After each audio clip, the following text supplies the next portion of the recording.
बता दें कि बिहार की राजधानी पटना से इस वक्त की एक बड़ी खबर सामने आ रही है। 18 जून के महाआंदोलन जो कि चौकीदारों के द्वारा पटना के गांधी मैदान में होने वाला है, उसके पहले ही इस वक्त की सबसे बड़ी खबर सामने आ रही है। अब से कुछ ही देर पहले केंद्रीय मंत्री चिराग पासवान ने अपने सभी नेताओं को, अपने सभी मंत्रियों को दिल्ली बुलाया है ताकि चौकीदार दफादार बहाली के लिए होने वाले 18 जो जून का जो महाआंदोलन है उसके ऊपर कोई बड़ी चर्चा की जाए और उसके लिए बड़ा निष्कर्ष निकाला जाए। नमस्कार, मैं हूं संजीव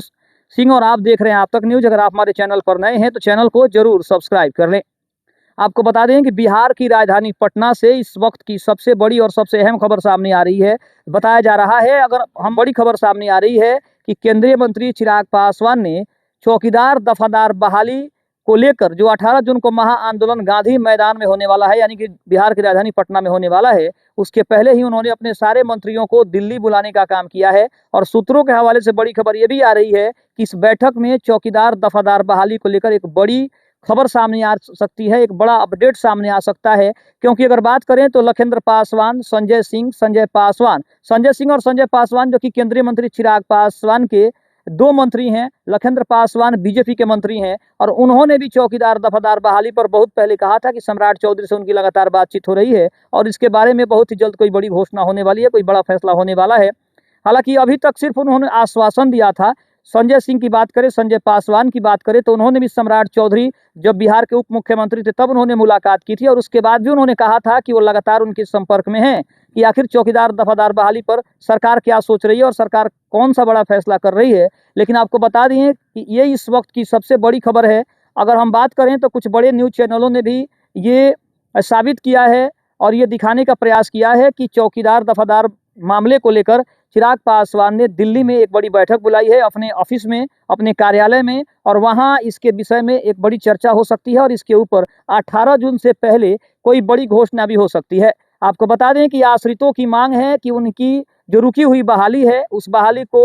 एक बार फिर से पुनर्गठित किया जाए, पुनर्बहाली किया जाए। और साथ ही साथ उनकी ये भी मांग है कि इस बहाली को जनरल न किया जाए, क्योंकि जनरल बहाली हो जाने से उन आश्रितों को सबसे बड़ा झटका लगेगा कि कहीं ना कहीं उन्हें ऐसा लगता है कि अगर जनरल सीट अगर हो जाती है, पारदर्शी तरीके से अगर बहाली होती है तो कहीं ना कहीं उन आश्रितों की नौकरी जो है वो छिन जाएगी, उन परिवारों का जो आसरा है वो छिन जाएगा। और शायद इसीलिए चौकीदार दफादार बहाली के जितने भी आश्रित हैं या फिर उनके परिवार के सदस्य हैं, उनकी जो चिंता है वो सबसे ज़्यादा जग जाहिर हो रही है, जहाँ पे उनका मानना है कि जनरल हो जाने से सबसे ज़्यादा नुकसान उन्हीं परिवारों को होने वाला है।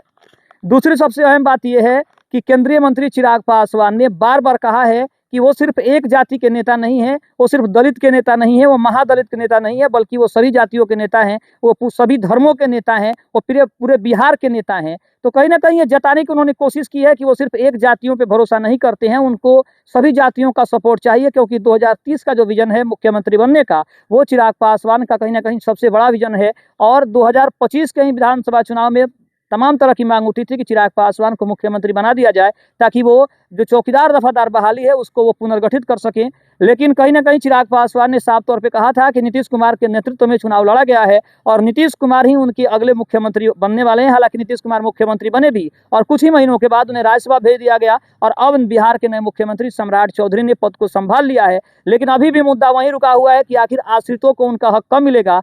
आखिर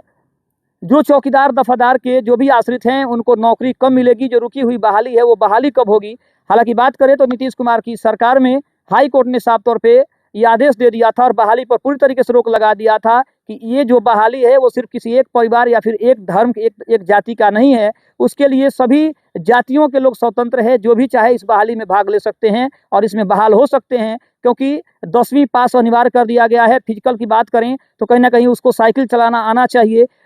आप जहां से भी चौकीदार दफादार बहाली नौकरी चाहते हैं, आप उस क्षेत्र के हों, उस जगह के निवासी हों, तो कुछ ऐसे टर्म्स एंड कंडीशन उसमें लाए गए थे। लेकिन अब जो बड़ी खबर सामने आ रही है कि चिराग पासवान इसके ऊपर कोई बड़ा फैसला ले सकते हैं, क्योंकि चौकीदार दफादार जो संघ के जितने भी सदस्य हैं, जितने भी पदाधिकारी हैं और जितने भी आश्रित हैं, उन्होंने साफ तौर पर कहा है कि 18 जून को सरकार के खिलाफ वो धरना प्रदर्शन करेंगे, प्रदर्शन अपना जारी रखेंगे और 18 जून को गांधी मैदान में एक बड़े आंदोलन की तैयारी हो रही है। और शायद इसी की वजह से चिराग पासवान और बिहार सरकार भी कहीं ना कहीं डरती हुई नजर आ रही है, क्योंकि उनको लग रहा है कि अगर पटना में फिर से आश्रित आए तो कोई बड़ा धमाका हो सकता है, कोई बड़ा आंदोलन हो सकता है कि ये विवाद और ज़्यादा गहरा जाए, सरकार के खिलाफ और ज़्यादा आवाज़ तेज होने लगे। तो इन सभी तमाम अगर समीकरणों को हम समझने की कोशिश करें तो चिराग पासवान ने साफ तौर पे कहा है कि कहीं ना कहीं इसके ऊपर जल्दी फैसला लिया जाएगा और 18 जून से पहले ही शायद चौकीदार दफादार बहाली में कोई नया मोड़ आ सके। खबर अच्छी लगे तो चैनल को जरूर सब्सक्राइब करिएगा। तब तक के लिए धन्यवाद। जय हिंद, जय भारत।